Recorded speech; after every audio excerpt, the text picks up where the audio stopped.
Shalom and welcome to 2 Minutes of Torah. This shir is entitled Parshat Vayaizaih. Yaakov leaving B'air Sheva, Part 1. Pssuk writes, Vayaizaih Yaakov B'air Sheva Charan.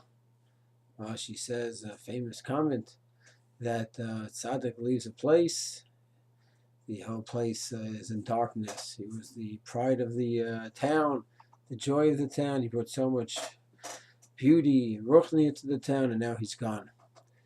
Then it says in the second half of the Pssuk, Vayaizaih Charan, he went towards Charan. It's only one problem. Rashi at the end of the previous Parsha Toldos, says that he didn't go to Charan. He actually stopped by Shaim V'aiver for 14 years. And when it says Vayaizaih Charan, it's not where he went. So Siftai Chochomim answers very simply that he did plan to go to Charan. That was the ultimate destination, but he had a very important stop along the way, Shaim V'aiver.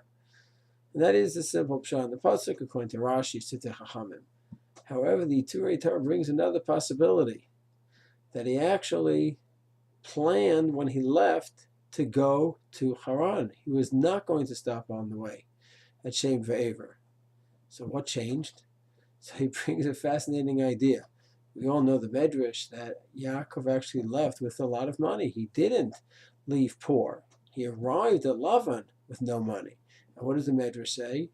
That Eliphaz, the son of Esav, was told to kill him, and he liked Yaakov. He also followed his father's wishes, so they came to a compromise. Instead of killing Yaakov, he'd actually do what? Take all of his money away. So all the precious gold and jewelry that he had, that may have been worth a lot of money, he took that away from him. He's now a poor man.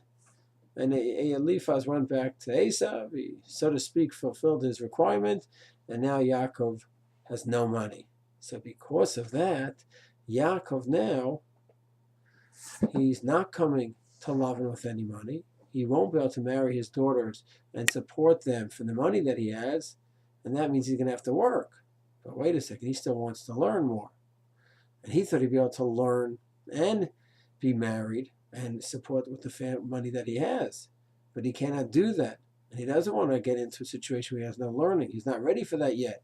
So therefore, what does he do? He goes to learn now for a few years, 14 years, and then he realizes the next chapter in his life is going to be work, and then he'll be ready, because he already have the 14 years of learning that he needed to have in order to build up the Siftai Chochomim. So according to this pshat, he first thought he was going to go straight to Charan. He'll be able to learn there and be married.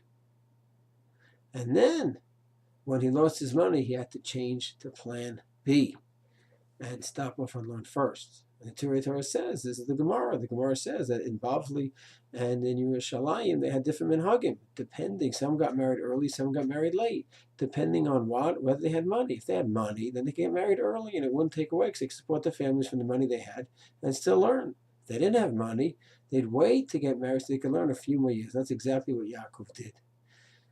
So it's a very interesting pshat, and it takes the Pssuk literally. Vayaizaih Charan, that's exactly where he wanted to go. That was his plan. In this next year, I'd like to analyze just this idea of plan A and plan B. I think there's a fascinating insight in general and specifically regarding Yaakov's life. Shalom.